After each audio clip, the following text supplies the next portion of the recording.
Hello friends, I am Dr. Pankaj Minoria and I am working as a cardiologist in my own hospital, Minoria Heart Hospital at Bhopal in चूना भट्टी area. आज हम एक common problem discuss करेंगे। बहुत से लोग मुझसे पूछते हैं कि डॉक्टर साहब मुझे लो बीपी हो गया है, लो बीपी हम लोग क्या करें, लो बीपी क्या खतरनाक तो नहीं हो सकता, क्या लक्षण हो सकते हैं लो बीपी के और क्या इसका इलाज है। तो इसी पे एक विस्तार से हम चर्चा करेंगे। लो बीपी, सबसे पहले जानते हैं कि नॉर्मल बीपी क्या होता है। नॉर्मल ब्लड प्रेशर का मापदंड होता है 120/80, इसको हम बोलते हैं नॉर्मल बीपी। अगर आपका बीपी 140/90 से ज़्यादा होता है उसको बोलते हैं हाई बीपी या हाइपरटेंशन। और अगर आपका बीपी किसी कारणवश 90/60 से कम हो जाता है, इसको हम बोलते हैं लो बीपी और या मेडिकल टर्मिनोलॉजी में हाइपोटेंशन, लो बीपी। तो ये कई बार देखा है, लोग अपने घर में नापते हैं ब्लड प्रेशर और उनका बीपी 95/75 आता है, कई बार 90/60 आता है, तो घबरा जाते हैं कि डॉक्टर साहब लो बीपी हो गया, हम क्या करें, अब क्या ये खतरनाक साबित हो सकता है। तो आप ये ऐसे जानते हैं। देखिए, ब्लड प्रेशर क्या होता है। ब्लड प्रेशर हार्ट में क्यों चाहिए। हार्ट जब पंप करता है तो एक खून में दबाव पैदा करता है, उसको हम बोलते हैं ब्लड प्रेशर। अगर ये दबाव बहुत कम हो जाएगा, बीपी बहुत लो हो जाएगा, तो जितना ब्लड उस दबाव के कारण हार्ट की पंपिंग से जो ब्रेन्स को, किडनी को और अदर वाइटल ऑर्गन्स को मिलना है, वो कम हो सकता है। तो ये एक खतरा होता है लो बीपी का, क्योंकि जब हार्ट पंप करेगा, प्रेशर जनरेट होगा, वही ब्लड प्रेशर से ब्लड हमें हमारे वेरियस ऑर्गन्स को मिल पाता है। लो बीपी मतलब लो प्रेशर से बढ़ जाएगा, प्रेशर कम हो जाएगा। जैसे पंप, उदाहरण के तौर पे एक पंप लीजिए, पंप का अगर प्रेशर कम हो गया तो उससे अगर आप पानी का विस्तार करेंगे तो वो अगर पंप का प्रेशर कम होगा तो पानी धीरे धीरे जाएगा, तो फिर वो कई बार दिक्कत आता है। तो एक नॉर्मल प्रेशर एक जरूरत होता है हार्ट में वाइटल ऑर्गन्स को परफ्यूज करने के लिए। लो प्रेशर से वाइटल ऑर्गन का परफ्यूजन हैम्पर हो सकता है, तो इसलिए ये एक साइड इफेक्ट होता है लो बीपी का, जो इसलिए बोलते हैं। अब ये लो बीपी को क्या लक्षण हो सकते हैं, लो बीपी को कैसे पहचानें। देखिए, जब आपका बीपी लो हो जाता है तो फिर आपको बेसिकली चक्कर, डिजीनेस होते हैं, ये हो जाता है। जैसे ही आप खड़े होते हैं तो एकदम चक्कर आ जाते हैं, कई बार फेंट भी हो जाते हैं लोग, सिनकपी हो जाती है लो बीपी के कारण। इसका कारण ये होता है, जैसे ही आप खड़े होते हो या आपका बीपी लो होता है, तो खड़े होने पे जो ब्रेन का सर्कुलेशन है, क्योंकि बीपी लो है तो ब्रेन को ठीक से ब्लड नहीं मिल पाता, ब्रेन के वेसल्स को। और जब ब्रेन को जैसे ही ब्लड नहीं मिल पाता तो ब्रेन अपना काम करना बंद कर देता है, तो आप चक्कर खा के गिर जाते हो। तो ये एक कॉमन सिम्टम होता है लो बीपी का। इसके अलावा लो बीपी का कई कारण होता है कि आपको हेडेक हो रहा है, कई बार ठीक से कंसंट्रेट नहीं कर पा रहे हो, कई बार पसीना आ रहा है, कई बार वॉमिटिंग, नौशिया भी फील हो सकता है लो बीपी में। तो बहुत सारे वेरिएशन सिम्टम्स होते हैं लो बीपी के, जिससे हम पहचान सकते हैं कि बीपी हमारा लो तो नहीं है, कहीं और नाप के हम कंफर्म कर लें। अब दो तरीके लो बीपी होते हैं, एक होता है सिम्टोमेटिक लो बीपी, एक होता है एसिम्टोमेटिक लो बीपी। अब कई बार क्या होता है कि पेशेंट नापते हैं बीपी एज ए कैजुअली, और उनका बीपी आता है सपोज 95/70, तो और उनको कोई सिम्टम्स नहीं है, मतलब उनका कोई सिम्टम नहीं है, कोई चक्कर नहीं है, बिल्कुल नॉर्मल है, तो इसको हम बोलते हैं एसिम्प्टोमेटिक लो बीपी। इसको फिर हम लोग कोई ट्रीटमेंट नहीं देते इसका, क्योंकि यह बीपी आपके लिए पूर्ण है। क्योंकि वेट वेरी करता है पेशेंट टू पेशेंट, कि कई बार 97/60 बीपी भी कुछ पेशेंट्स के लिए मतलब वो नॉर्मल होता है उनके लिए, क्योंकि उससे उनका काम चल रहा है, उनसे उनके सभी वाइटल ऑर्गन्स को उस प्रेशर से ब्लड मिल रहा है। अगर हम उसको बढ़ाने की कोशिश करते हैं कई बार, तो वो कई बार पेशेंट को दिक्कत देता है। अब दूसरी तरफ आता है एक लो बीपी जिसकी सिम्टम्स हो रहे हैं, जैसे पेशेंट बार बार खड़ा नहीं हो पा रहा, चक्कर आ रहे हैं, ये हो रहा है। तो कई बार बीपी अगर 90 के ऊपर होता है तो भी इसको हम लो बीपी मान लेते हैं, क्योंकि पेशेंट को सिम्टम्स हो रहे हैं। तो वेरी करता है, कोई वैल्यू हार्ड फिक्स नहीं करते।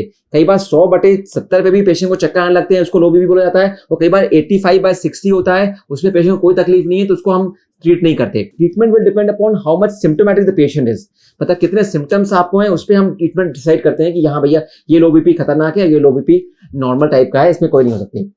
अब आते हैं कारण, लो बीपी के कारण क्या हो सकते हैं। देखा गया है कई बार बहुत सारे हार्ट पेशेंट में बीपी लो चलता है। इसकी वजह जो पेशेंट्स की पंपिंग कमजोर है, जिनको हार्ट फेलियर है, लो पंपिंग वाले पेशेंट्स हैं, उनमें एक तो दवाई चलती है पंपिंग इंप्रूव करने की, वो भी ब्लड प्रेशर कम करती है। तो ऐसे पेशेंट में देखा गया कि मेजॉरिटी टाइम उनका बीपी लो ही चलता है। हम उनका बीपी, लो बीपी को एक्सेप्ट कर लेते हैं एज लॉन्ग एज उनको कोई सिम्टम्स नहीं हो। जैसे हार्ट पंपिंग 20% है, हमने काफी दवाई दी, उससे बीपी लो होता है, लेकिन अगर बीपी से उनका कोई दिक्कत नहीं आ रही तो लो बीपी को भी एक्सेप्ट कर लेते हैं हम। 90/60 में हम लोग कोई चेंजेस नहीं करते, क्योंकि पेशेंट को सिम्टम्स नहीं है। अगर हम उसकी दवाई कम करते हैं ऐसे मौके पे, तो फिर वो हार्ट की पंपिंग उसकी वापस और कम हो सकती है। तो कई बार बीपी की जो हम पंपिंग की दवाई देते हैं इंप्रूव करने की, उससे बीपी कम होता है, एक्सेप्ट करिए अगर कोई तकलीफ ना हो। लेकिन अगर कई बार तकलीफ होने लगती है तो फिर बीपी के डोज को हम कम करते हैं, हार्ट की पंपिंग की दवाई को। तो सबसे प्रमुख कारण है लो बीपी का, हो सकता है दवाई चल रही है ऐसी जिसकी वजह से आपको बीपी ज्यादा लो हो रहा हो, तो उसका आप डोज डॉक्टर साहब से बोल के डोज एडजस्ट कराइए। दूसरा कॉमन जो कारण होता है लो बीपी का, वो होता है डिहाइड्रेशन। मतलब आपका हाइड्रेशन की कमी है, वाटर इनटेक कम है, तो उससे भी आपका ब्लड प्रेशर लो हो सकता है। तो डिहाइड्रेशन या फिर कुछ फीवर आ गया, इस तरह से लो हो जाता है। कई बार कुछ आपको चोट लगती है तो उससे अचानक वैसोवेगल सिनकपी होती है, उससे बीपी लो हो जाता है। तो इस तरह से भी होता है। कई बार फिर हार्ट की कुछ सीरियस कंडीशन होती है, जैसे कई बार आपकी हार्ट की धड़कन बहुत तेज हो जाती है, कई बार इसको एरिथमियाज बोलते हैं। बहुत तेज धड़कन में भी हार्ट बीपी जनरेट नहीं कर पाता और लो बीपी हो जाता है इससे। तो ये भी ध्यान रखें कि कौन सी नॉर्मल कंडीशन है, कौन सी एबनॉर्मल कंडीशन है। एबनॉर्मल जब कंडीशन होगी, जब कोई सीरियस बात होगी, तो लो बीपी के कारण आपको पसीना आएगा। अगर आपको बहुत पसीना आ रहा है साथ साथ बीपी लो है, तो वो एक सीरियस बात हो सकती है। तुरंत अस्पताल से संपर्क करें, डॉक्टर से संपर्क करें, उसका इलाज करें।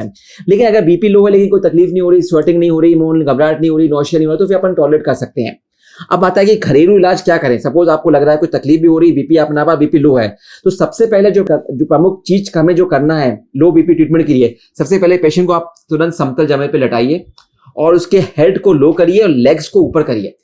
क्यों कर रहे हैं ऐसा? जब आप हेड को लो करेंगे और लेग्स को ऊपर करेंगे तो ग्रेविटी की वजह से जो ब्रेन का जो परफ्यूजन कम हो रहा है, जिसकी वजह से हेडेक और चक्कर आ रहे हैं, जब हम लेग्स को ऊपर करेंगे तो ऑटोमेटिक परफ्यूजन होने लगता है। लो बीपी में भी ब्रेन को परफ्यूजन मिलने लगता है, ब्रेन को ब्लड मिलने लगता है।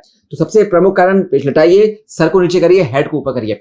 फिर अगर थोड़ा सा पेशेंट को ठीक लगे तो तुरंत ओआरएस या नमक चीनी का घोल पिलाइए, उससे बीपी बढ़ जाता है। या ओआरएस आता है, इलेक्ट्रो पाउडर होता है, वो पानी में डाल के उसको तुरंत पिलाइए। या फिर लग रहा है तो कुछ जूस वगैरह पिला के उसको ऐसा करिए। फिर एक, लेकिन अगर आप ऐसा भी कर दिया फिर आपको ठीक नहीं हो रहा है तो फिर आप डॉक्टर के पास जाते हैं। तो डॉक्टर, आजकल कुछ दवाइयां आती है जिससे हम बीपी को हाई कर सकते हैं, ट्रांजिएंट। उसमें प्रमुख दवाई का नाम है फ्लोरोकॉर्टिजोन या फ्लोरिकॉट। वो हम टैबलेट आपको देते हैं, 100 माइक्रोग्राम की टैबलेट आती है, दिन में 2 बार देते हैं। उससे क्या होता है कि बॉडी के जो आपका सिंपैथिक स्टिमुलेशन है वो थोड़ा बढ़ता है और बीपी का थोड़ा तेज करने की हार्ट कोशिश करता है, तो उसमें हेल्प मिल जाती है। तो ये जब एक्सट्रीम केस में हम लोग देते हैं फ्लोरिकॉट टैबलेट, उससे भी बीपी ठीक हो सकता है। तो आज हमने बहुत डिटेल में बात की कि लो बीपी क्या होता है, कॉमन प्रॉब्लम है। आप खुद आप नापते हैं मशीन से, आपको लगता है बीपी लो है, कई बार घबरा जाते हो। घबराइए बिल्कुल भी नहीं। पहली बात तो देखिए आपको तकलीफ है कि नहीं, दोबारा नापिए। कई बार नापने में गलती करते हो आप। आपने 2-3 बार नाप के कंफर्म करिए लो बीपी है। कुछ दवाइयां तो नहीं चल रही हैं आपकी जो बीपी की, तो वो आप डॉक्टर से एडजस्ट कराइए। देखिए कुछ और मेडिकल कंडीशन तो नहीं इसकी वजह से आपका बीपी लो हो रहा है, वो देखिए, सिम्टम समझिए और उसको आप डॉक्टर से संपर्क करके इसको सॉल्व कर सकते हैं। और अगर सॉल्व नहीं हो रहा है तो फिर अपन उसके हिसाब से पक्का ट्रीटमेंट इन्वेस्टिगेट करके देखना पड़ता है कि ऐसा तो नहीं कि हार्ट की पंपिंग बहुत लो हो गई उसकी वजह से लो बीपी हो रहा हो, या कुछ हार्ट की दूसरी प्रॉब्लम से वाल्व्स की प्रॉब्लम है। तो अगर बहुत ज्यादा परसिस्टेंट लो बीपी आ रहा है तो फिर डॉक्टर से संपर्क करके टेस्ट कराइए और उसको सॉल्व कर सकते हैं। तो मैं डॉक्टर मनोरिया हूँ, मैं भोपाल में प्रैक्टिस करता हूँ। और आपको कोई भी ब्लड प्रेशर से रिलेटेड कोई भी क्वेरी हो तो मुझे जरूर कमेंट बॉक्स में लिखें, मैं आपकी क्वेरीज को सॉल्व करूंगा। धन्यवाद।